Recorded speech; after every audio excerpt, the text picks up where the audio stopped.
right, welcome everybody to the 2020 Mizzou Football Bowl Game press conference. Joining us tonight is Mizzou Athletics Director Jim Sterk and Head Coach Eliah Drinkwitz. We'll start with an opening statement from Jim and then open it up to questions. When we open it up to questions, please get your hands raised in the queue and I will call on you for questions. Go ahead, take it away. All right, thank you. Good evening, everybody, and it's obviously down a little bit this morning after a tough loss, but the sun came up, and I just want to talk about all the things that we can be thankful for, and we've navigated this season. We've done a lot to build upon this, and we had a very unusual season, and it was very difficult to navigate, and only Coach and his staff and the players could really tell you how difficult that was. But I really am excited, and the future is very bright under Coach Drinkwitz's leadership, and some of the accolades from this season: most SEC wins since 2014.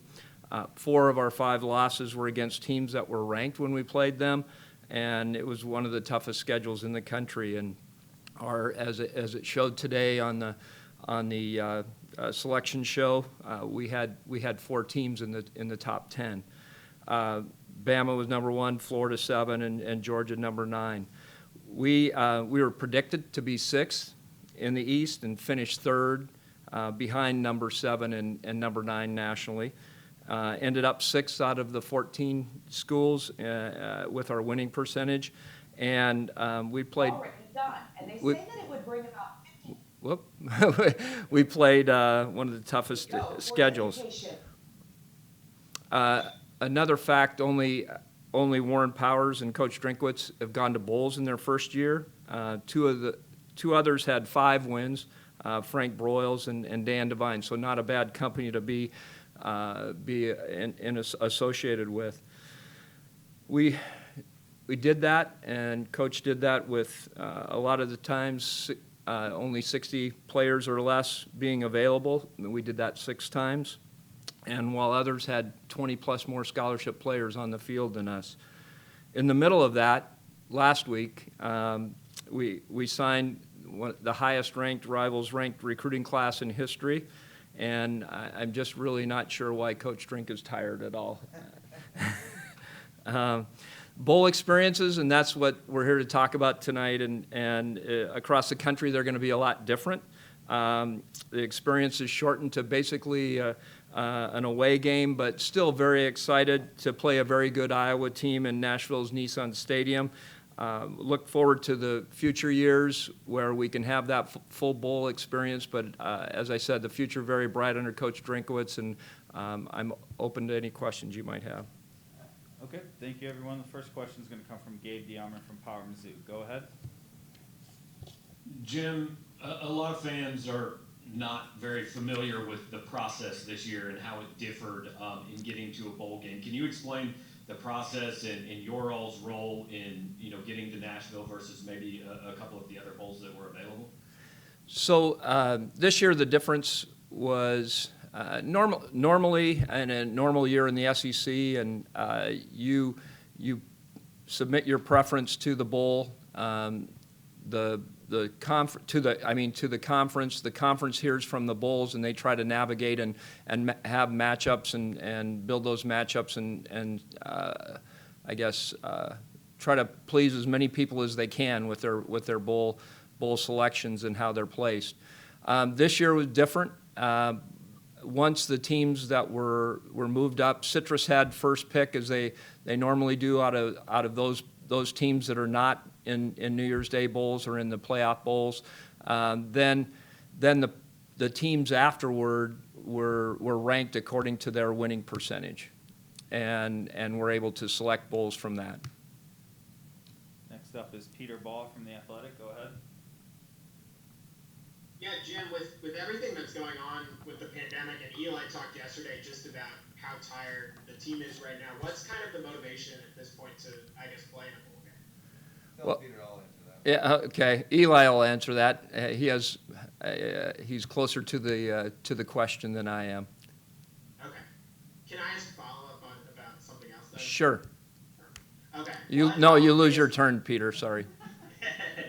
Why did you like the Music City Bowl, and why did you, I guess, want to choose that over some of the other bowls on the table?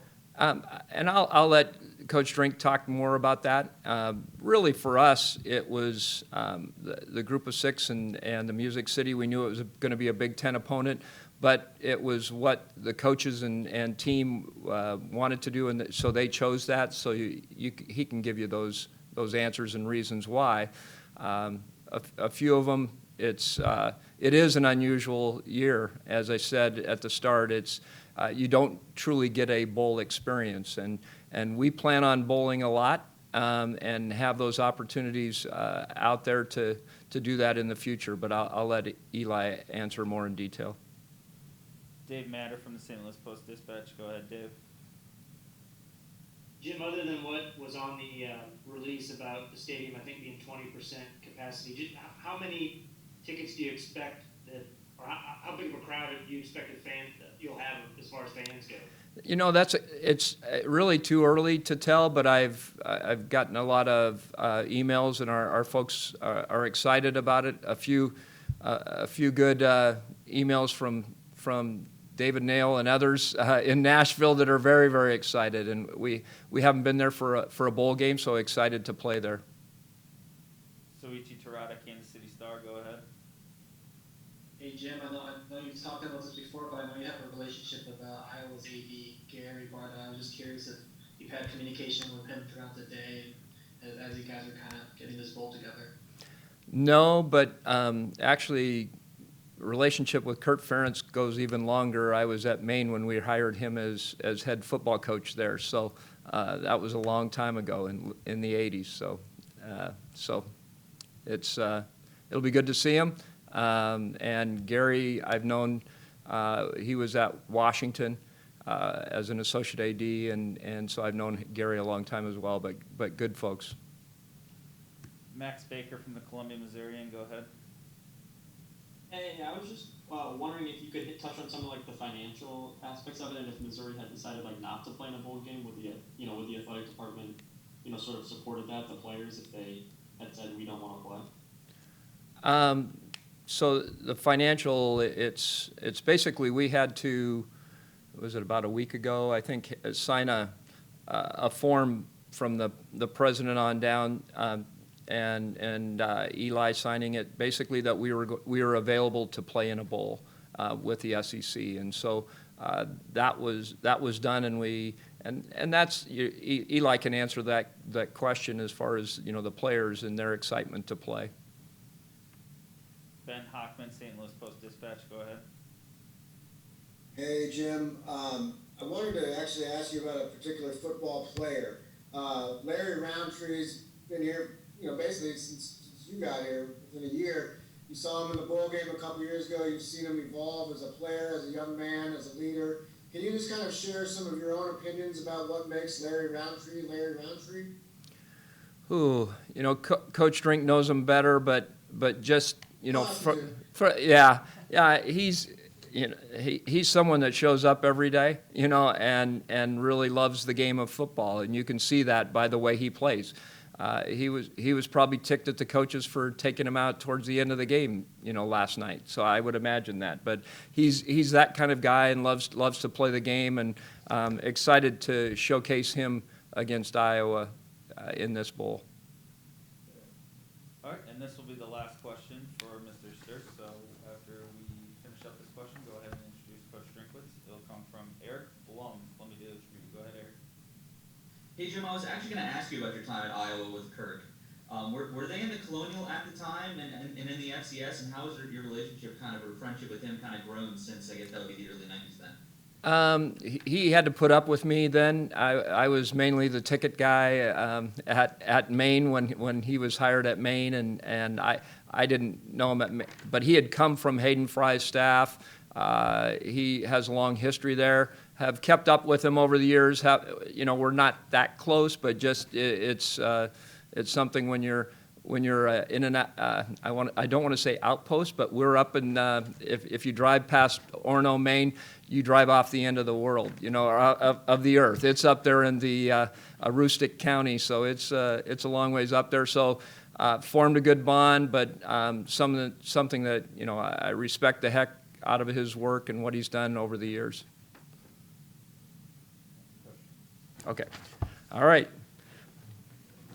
Now you can grill him with all the good questions, but really proud to introduce Coach Eliah Drinkwitz, and just as I said before, just the job that he's done has been outstanding, and navigating all of this. We were picked a lot less as far as success, and we brought excitement. Obviously, didn't win this last one, but we want to win the last one that'll last for till next year. So with that, I'll turn it over to Eli.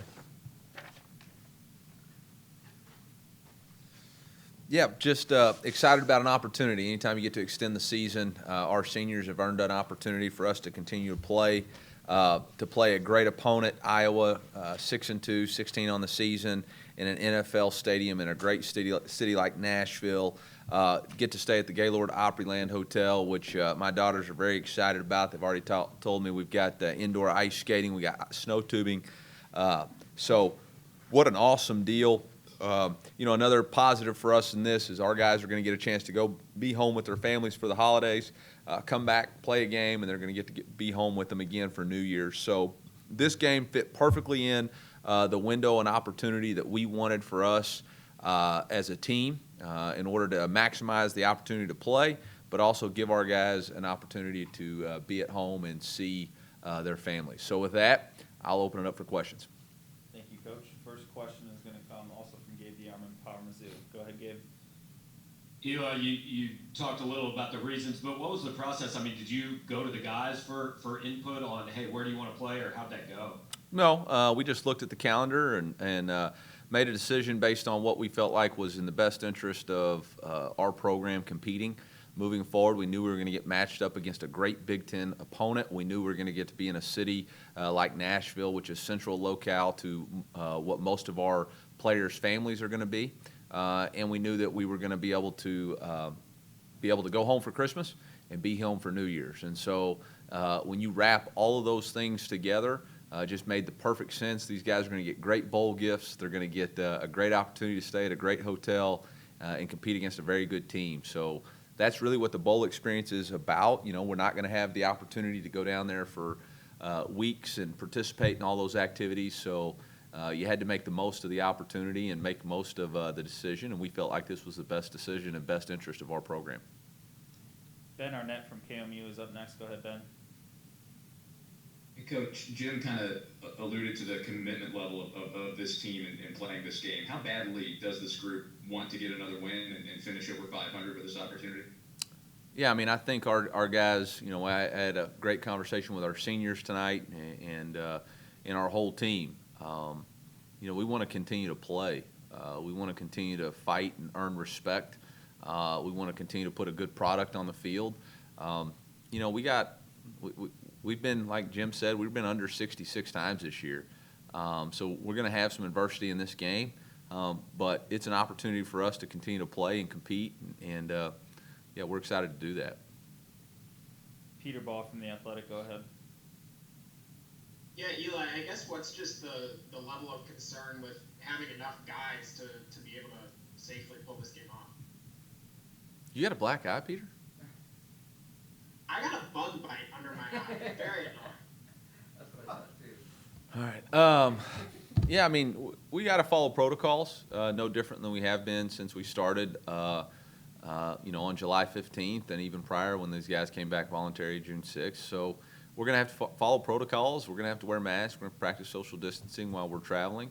But that's, you know, that's what we've been doing for a long time. You know, I lose a little bit of my hair every time we take a test. We took another test today, you know, and won't know results till tomorrow. But we will never put our players in harm's way, or if we felt like it wasn't safe, we wouldn't participate. But I don't have those concerns right now. Ben Hockman, St. Louis Post-Dispatch, go ahead. Hey, Coach, if I may ask you two questions about Larry Roundtree, please. One, when you heard that he was definitely going to play in this bowl game, he put it on Twitter, so we know he is. What was your reaction? Well, first my reaction was excitement and thankfulness and not really surprised. No, he loves the game. No, he's committed to this team. He shows up every day to practice, to work, and gives us everything he's got, and he's still got more in the tank. And for me, just from my little vantage point, like, he's a treat to watch. He's so hard to tackle, and just talking to his teammates over the course of the year, everyone speaks so highly of him. If you don't mind just kind of sharing your emotions about this man who's left an imprint on the program. Yeah, I mean, he's one of the first guys that really welcomed me in as the head coach, and was voted a captain. We meet once a week. He's always got a smile on his face. He's always asking how I'm doing. He always pats me on the back. He always gives me a hug. He's a tremendous joy to be around. He's got tremendous work ethic, and no matter what he chooses to do in life, he's going to be successful because of the character and determination and grit that he's shown. I'm extremely proud of him. Thanks, Coach. Yep. Eric Blum, Columbia Daily Tribune, go ahead. Eli, I was wondering what the conversation was like with Larry Borum. I know he put on social media he was going to go to the draft in 2021. Do you expect him to play in the bowl game first off? That's technically not losing any eligibility, or just what were those conversations like with him?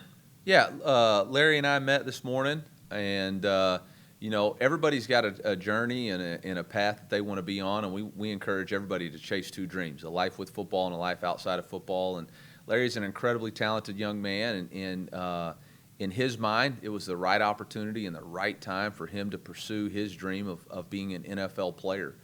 And we wish him all the best and all the success, and we're going to support him in every way we can. And he's choosing to do that now. He's already headed back to home and is going to start training at home, so he will not participate in the bowl game. But we're so excited to watch his future and watch him go out and get his opportunity to play in the NFL. And we're excited to welcome him back whenever. Once a Tiger, always a Tiger, and we know he'll be back when he can. Dave Matter, St. Louis Post-Dispatch, go ahead. Eli, any quick thoughts on Iowa? Just probably haven't looked at too much yet. And then will you have kind of any normal practice week once guys get back here, or will it be kind of shortened? So, just initial thoughts on Iowa. They're a very talented defense. One of the Big Ten coaches that I know that I've tried to get a hold of said it was the best defensive front they played all year. Know that they're very fundamentally sound. Coach Ferentz is going to be committed to running the football, stopping the run, and playing good defense. Solid special team. So it's going to be a very difficult opponent, much in the mold of what we've seen every game in the SEC. The second question was practices. Will you have normal week of practice? Yeah. So we'll get our normal scheduled week where we get a Tuesday, Wednesday, Thursday, Friday, and then play routine. So we'll get our normal practice periods.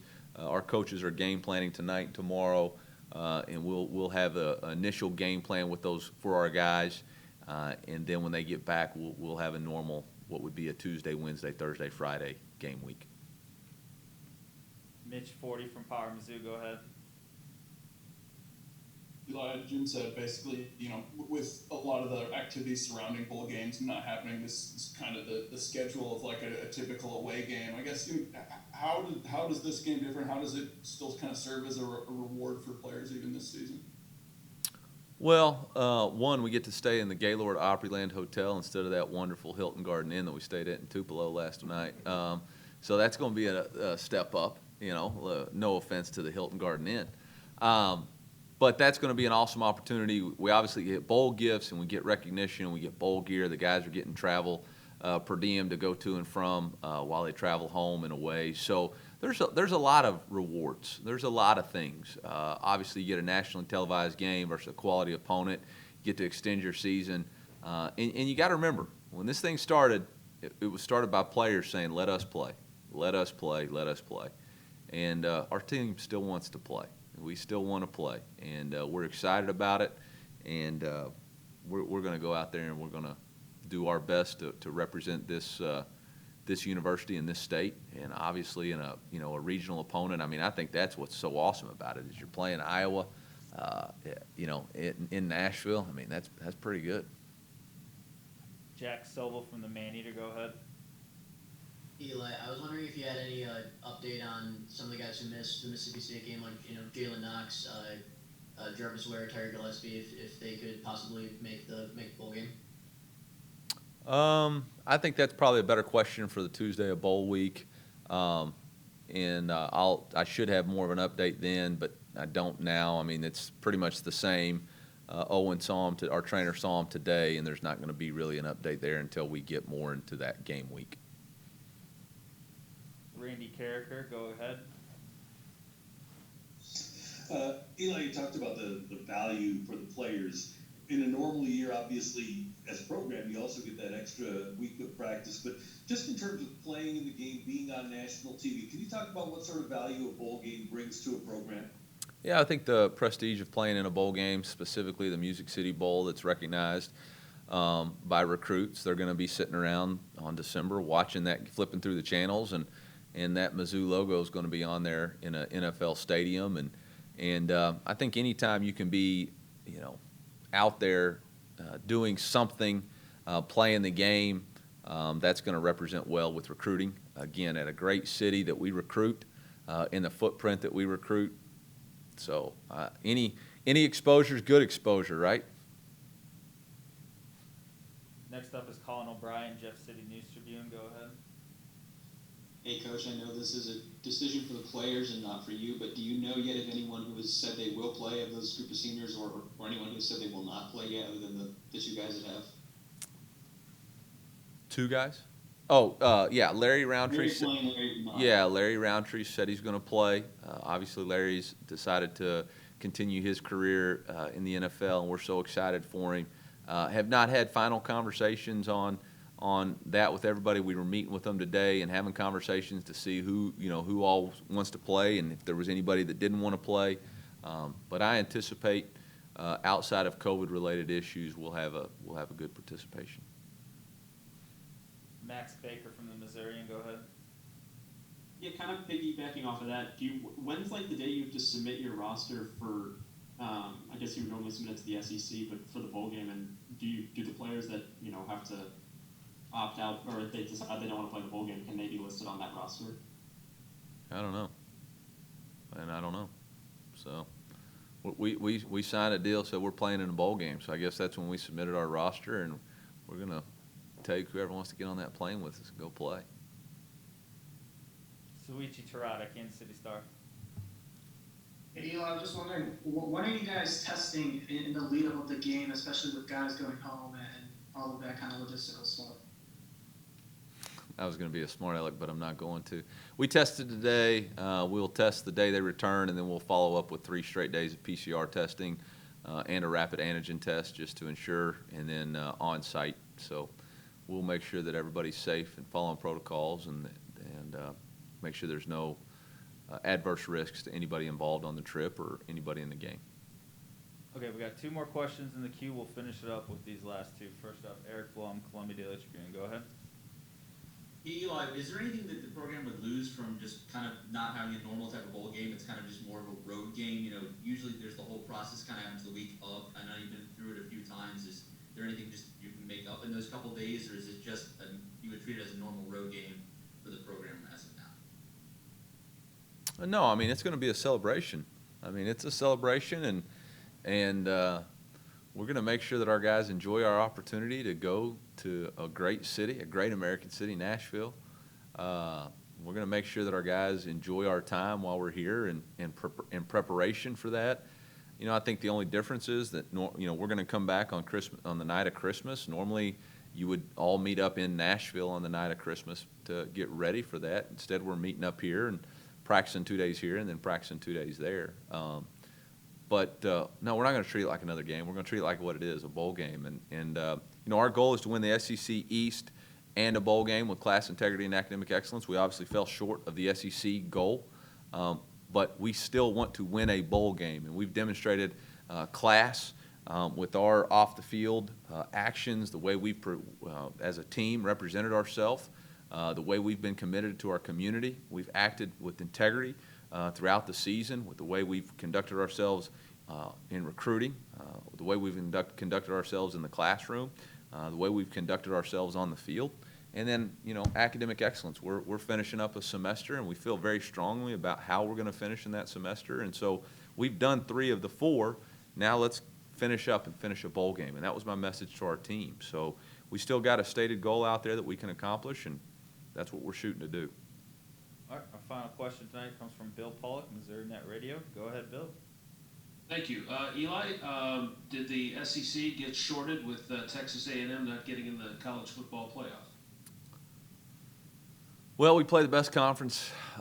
We play in the best conference in college football. We played an all-SEC schedule, which the national media has begged for us to do continuously. We did it.